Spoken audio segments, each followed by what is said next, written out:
নিরুপায় হয়ে সোনাবাড়িঘাটের মানুষ একত্রিত হয়ে এবং সোনাবাড়িঘাটের বাজারের প্রত্যেক দোকানদার একত্রিত হয়ে আজকে রোড অবরোধ করছে। ধুলোঝড়ে নাজেহাল অতিষ্ঠ সোনাবাড়িঘাটের জনজীবন, বেহাল দশা জাতীয় সড়কের। দীর্ঘদিন ধরে সংস্কারের অভাবে জাতীয় সড়কটি চলাচলের অনুপযোগী হয়ে পড়েছে। ধুলোঝড়, কৃত্রিম যানজটের কারণে স্থানীয় বাসিন্দা থেকে শুরু করে স্কুল কলেজের ছাত্রছাত্রীদের জনজীবন নাজেহাল হয়ে পড়েছে। সোমবার জনগণের খুব ফেটে পড়ল। দুপুরের দিকে স্থানীয় ব্যবসায়ী সমিতি, নাগরিক সমাজ, স্কুলের ছাত্রছাত্রী ঐক্যবদ্ধ হয়ে সোনাবাড়িঘাট এলাকায় ৩০৬ নম্বর জাতীয় সড়ক অবরোধ করে বসেন।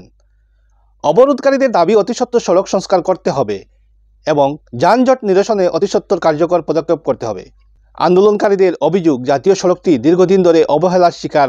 ধুলোবালির কারণে শ্বাসকষ্ট থেকে শুরু করে নানা রোগ ও শারীরিক অসুস্থতা ভুগছেন এলাকার সাধারণ মানুষ। কৃত্রিম যানজটের কারণে ছাত্রছাত্রীদের যাতায়াত, পণ্য পরিবহন, জরুরি সেবায় বাধা সৃষ্টি করেছে।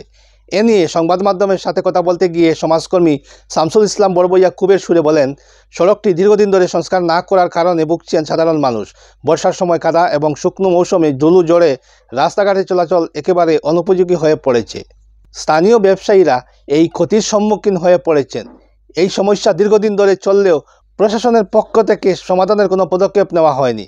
বসবাসকারী মানুষ এবং ব্যবসায়ীরা দাবি তুলেছেন, যতদিন পর্যন্ত স্থায়ী সংস্কার মেরামতের কাজ সম্পন্ন না হয় ততদিন পর্যন্ত আন্দোলন চলবে। প্রশাসনের কাছে বারবার আবেদন করলেও এতে কোনো ফল মেলেনি। তবে দাবি, প্রশাসনের উদাসীনতা এ সমস্যার মূল কারণ। তাই বাধ্য হয়ে আন্দোলনের পথ বেছে নিয়েছেন তারা। অবিলম্বে ব্যবস্থা না নিলে আগামী দিনে আরও বৃহত্তর আন্দোলনে নামতে বাধ্য হবে বলে হুঁশিয়ারি দিয়েছেন তারা। সংবাদ এখনকার মতো এখানে। পরবর্তী খবরের জন্য চোখ রাখুন আমাদের পর্দায়। এবং আমরা জিপি লেভেলে মিটিং করেছে, হওয়ার পরে আমরা বিভাগীয় যারা কর্তৃপক্ষ আছেন তারা বারবার আমরা জানাইছি, মুখেও জানাইছি, মেমোরেন্ডামের মাধ্যমেও জানাইছি, আমরা ডিসি মহোদয়ের মেমোরেন্ডাম দিচ্ছি। এরপরেও আমরা সোনাবাড়িঘাটের মানুষের যে অবস্থা, নাজেহাল যে অবস্থা, ছোট ছোট বাচ্চা আজকে বেমার অসুস্থ হয়ে গেছে। যে ৩টা-৪টা স্কুল আছে, এখানে অনিলাইভ একটা স্কুল আছে, এমবি স্কুল একটা আছে, মহিলক্তি হায়ার সেকেন্ডারি একটা স্কুল আছে এবং একটা বাজার আছে। সেই বাজারও এভাবে তুলা, সেই তুলার নাজেহালে মানুষ একবারে বিভস্ত হয়ে গেছে। তাই আমরা আজকে নিরুপায় হয়ে সোনাবাড়িঘাটের মানুষ একত্রিত হয়ে এবং সোনাবাড়িঘাটের বাজারের প্রত্যেক দোকানদার একত্রিত হয়ে আজকে রোড অবরোধ করছে। তাদের দাবি হয়েছে, আমাকেও ডাকা হয়েছে এখানে, আমিও বারবার এখানে এসেছি। আমাদের বিধায়ককে কথা জানানো হয়েছে, বিধায়কের অনুরোধ করা হয়েছে এনএডি দলের পক্ষ থেকে কিছু জল দেওয়ার জন্য, কিন্তু দেখা যায় যে 2-3-4 দিন পরে একবার সামান্য জল দেওয়া হয়, 6 দিন পর একবার জল দেওয়া হয়। সেই জলে কোনো কাজ হয় নাই। সকাল থেকে বিকাল পর্যন্ত একটা ন্যাশনাল হাইওয়ের গাড়ি কি পরিমাণ চলাফেরা করে। রাত্রে যখন 9-10টা হয় তখন দোকান বন্ধ করে মানুষ ঘরে যাইতে হয়, কারণ যখন টিপ্পার গাড়ি চলে মানুষ বাজার ফ্রি হয়।